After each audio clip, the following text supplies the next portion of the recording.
देखिए हमारे सामने एक डेटा है, चाहे बैंक का डेटा हो चाहे स्टूडेंट्स का, ये एम्प्लॉय का डेटा है, सैलरी कैलकुलेशन का, पेरोल अकाउंटिंग में। यहाँ पे आप देख पा रहे हैं नाम लिखे हुए हैं, एम्प्लॉय आईडी लिखी हुई, डेट ऑफ बर्थ लिखी है।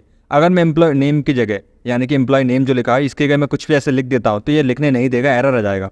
लेकिन अगर मैं कोई सही नाम एंटर करता हूँ, जैसे मैंने नाम किया राजीव शर्मा, तो यहाँ पे एंटर होने देगा। यानी कि हम कुछ गलत लिखेंगे तो रोक देगा। ऐसे ही मैंने यहाँ पे अगर कुछ भी ऐसे लिख दिया एंटर, तो ये एरर बता देगा। हम इसे अगर सही एम्प्लॉय आईडी कोड लिखेंगे तो ये उसको लिखने देगा। इस तरह से डेट ऑफ बर्थ में अगर मैंने कुछ भी डेट डाली तो ये मना कर देगा। जैसे मैंने डाला यहाँ पे 2008, देखिए मना कर रहा है। क्यों? क्योंकि ये डेट जो है डेट ऑफ बर्थ ये 18 साल से कम है और मिनिमम एज मैंने 18 और मैक्सिमम 55 सेट किया हुआ है। ऐसे कॉन्टैक्ट नंबर अगर मैं कुछ भी डाला यहाँ पे कॉन्टैक्ट नंबर, तो ये एरर आ जाएगा। प्रॉपर कॉन्टैक्ट नंबर ही डालना पड़ेगा, चाहे वो कोई भी नंबर हो, जैसे कि 9827548559। ये प्रॉपर नंबर है तो देखिए एरर नहीं आएगा। तो इस तरह से आप भी अपना वैलिडेशन सेट कर सकते हैं, चाहे वो डेट का वैलिडेशन हो, चाहे कॉन्टैक्ट नंबर का, चाहे एम्प्लॉय आईडी का, ओनली नंबर सेंटर हो, या फिर ओनली अल्फ़ाबेट्स में एक रेंज सेलेक्ट कर सकते हैं कि इतने कैरेक्टर से कम का टाइप नहीं होगा। मान लो यहाँ पे पासवर्ड का होता तो हम सेट कर सकते थे कि 8 अंक के कम से पासवर्ड एंटर ना हो और 15 से ज़्यादा का भी एंटर ना हो। तो आप अपने हिसाब से जैसा चाहे वैलिडेशन सेट कर सकते हैं। वैलिडेशन करने से क्या फ़ायदा होता है, आपके डेटा में कोई भी गलती होने के चांसेस बहुत ज़्यादा कम हो जाते हैं, क्योंकि ज़्यादा टाइपिंग मिस्टेक से डेटा गड़बड़ होता है। तो वो चीज़ आप कंट्रोल कर पाएंगे। कैसे करेंगे? सबसे पहले आपको एक डेटा बना लेना है। मैंने देखिए बना के रखा हुआ है। अब मुझे सबसे पहले मान लीजिए नेम पे वैलिडेशन लगाना है, तो आपको सबसे पहले क्या करना है, नेम को सिलेक्ट कर लेना है। नेम को सिलेक्ट करने के बाद अब आपको जाना है कहाँ पर, डेटा में, डेटा टैब में डेटा वैलिडेशन। इसके अंतर्गत आप फर्स्ट पे क्लिक करें, डेटा वैलिडेशन। डेटा वैलिडेशन में आपके सामने यहाँ पे अलाउ का ऑप्शन आएगा। यहाँ पे आपको चूज़ करना होता है जो आप चाहते हैं। जैसे कि अभी मैं टेक्स्ट लिखना चाहता हूँ यहाँ पे, तो मैंने टेक्स्ट लेंथ का वैलिडेशन लगाना चाहता हूँ। बिटवीन, इक्वल, जैसा चाहे आप चूज़ कर सकते हैं। अगर आपने चूज़ किया बिटवीन, इसका मतलब मैंने यहाँ पे टाइप किया मान लो 2 और यहाँ पे मैंने टाइप किया 22। मतलब यहाँ पे जो भी हम लिखेंगे उनकी लेंथ 2 और 22 के इक्वल बीच में होनी चाहिए। जैसे राम लिखा हमने, तो राम की लेंथ कितनी है, 3 है, तो ये एक्सेप्ट कर लेगा। लेकिन अगर मैंने 2 या 2 से कम लिखा, 2 से कम लिखा सॉरी, तो यहाँ पे क्या होगा, एरर आएगा। ऐसे 22 अक्षर से ज़्यादा कुछ भी अक्षर लिखे मैंने यहाँ पे तो एरर आएगा। ये तो हो गया बिटवीन का। लेकिन अगर मैंने इक्वल टू कर दिया तो जैसे मैंने यहाँ पे लिख दिया 10, अब पता है क्या होगा, इसके अंदर केवल 10 अक्षर ही लिखे होंगे, ना कम ना ज़्यादा।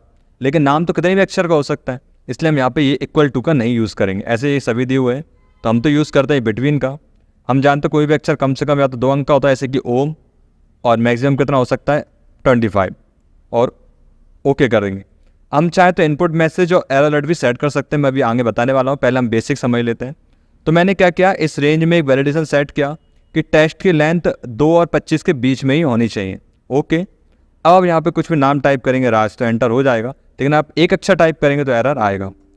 ओम लिखेंगे तो हो जाएगा, ऐसे 25 से ज़्यादा लिखेंगे तब भी एरर आएगा। इसके बाद है अगला एम्प्लॉय आईडी। इस पर वैलिडेशन कैसे लगाएंगे, तो फिर से सिलेक्ट करेंगे, बहुत सिंपल है ये तो।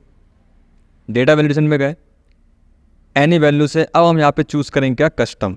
और यहाँ पे हम यूज़ करेंगे एक फॉर्मूले का, इसका नाम है इक्वल इज़ नंबर।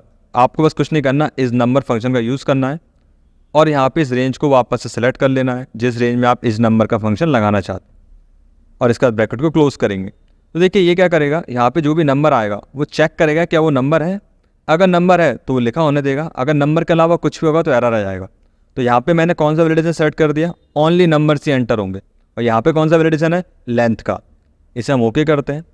अब देखेंगे यहाँ पे आप नंबर लिखेंगे तो हो जाएगा, कितने बड़ा नंबर लिख दें हो जाएगा। लेकिन अगर मैंने यहाँ पे अल्फ़ाबेट लिखा तो एरर आ जाएगा, तो इससे आपकी गलतियाँ नहीं होंगी। इस तरह से आप डेट ऑफ बर्थ का वैलिडेशन भी सेट कर सकते हैं। वो कैसे करेंगे इसे और देख लेते हैं एक बार। सेलेक्ट करेंगे, डेटा वैलिडेशन में जाएंगे, एनी वैल्यू से आप चूज़ करेंगे इस बार डेट का। बहुत सिंपल है, स्टार्टिंग डेट क्या रखनी है हमें वो चूज़ करेंगे। स्टार्टिंग डेट हमें क्या रखनी है वो चूज़ करेंगे, तो 1/7/2004, और एंड डेट 1/7, या फिर मैं ऐसे करता हूँ 1/7/2000, इसे कर दिया मैंने 10, और ओके। इसका मतलब ये हुआ कि यहाँ पे जो भी डेट लिखी जाएगी वो 1/7/2004 से 1/7/2010 के बीच में ही लिखी जाएगी। अगर हमने इससे कम ज़्यादा लिखा तो एरर आ जाएगा। जैसे 1/7/2005, देखिए लिखा हो रहा है 1/8/2000, मैंने यहाँ पे लिखा 1, तो एरर आ जाएगा। तो ये तो होगा हमारा वैलिडेशन का। लास्ट हमारे पास कॉन्टैक्ट नंबर का। और भी इस तरह से आप कर ही सकते थे, तो आपको समझ में आ गया। मैं बस एक एक करके आपको दिखा रहा हूँ सभी तरह के वैलिडेशन हम कैसे ऐड करते हैं। डेटा वैलिडेशन में जाएंगे, एनी वैल्यू से आप यहाँ पे चूज़ करेंगे डेसिमल का। ठीक है, कुछ लोग यहाँ पे टेस्ट लेंथ का यूज़ भी करते हैं, बट मैं प्रॉपर तरीका बता रहा हूँ ताकि बिल्कुल भी गलती ना हो। तो आप डेसिमल का यूज़ करेंगे, बिटवीन रखेंगे, और कोई मोबाइल नंबर जो होता है अपने इंडिया में, या पर्सन की बात कर रहे हैं, हम किसी एम्प्लॉय का बना रहे हैं, तो किसी पर्सन का मोबाइल नंबर जो मिनिमम होता है वो होता है, अगर हम बात करें तो 1 से स्टार्ट कर सकते हैं, लेकिन अपने इंडिया में 6 से सीरीज स्टार्ट होती है, तो हम 6 का नंबर भी यूज़ कर सकते हैं। वो आप अपने हिसाब से देखें, मैं भी 6 से कर रहा हूँ। 6, 1 2 3 4 5 6 7 8 9। तो कोई मोबाइल नंबर जो होगा ना इससे कम नहीं हो सकता। ठीक है, क्योंकि 5 से भी नंबर स्टार्ट नहीं होते हैं, और मैक्सिमम 1 2 3 4 5 6 7 8 9 10। ये आपको समझ में आ गया ना। आपका भी मोबाइल नंबर इसी के बीच में होगा। ठीक है ना, क्यों होगा? क्योंकि मोबाइल नंबर की सीरीज 8 से 7 से 9 से और 6 से स्टार्ट होती है। हाँ, अगर आप चाहें यहाँ पे 1 से भी स्टार्ट कर सकते हैं, लेकिन मैं 6 से करूँगा। इसे ओके करेंगे।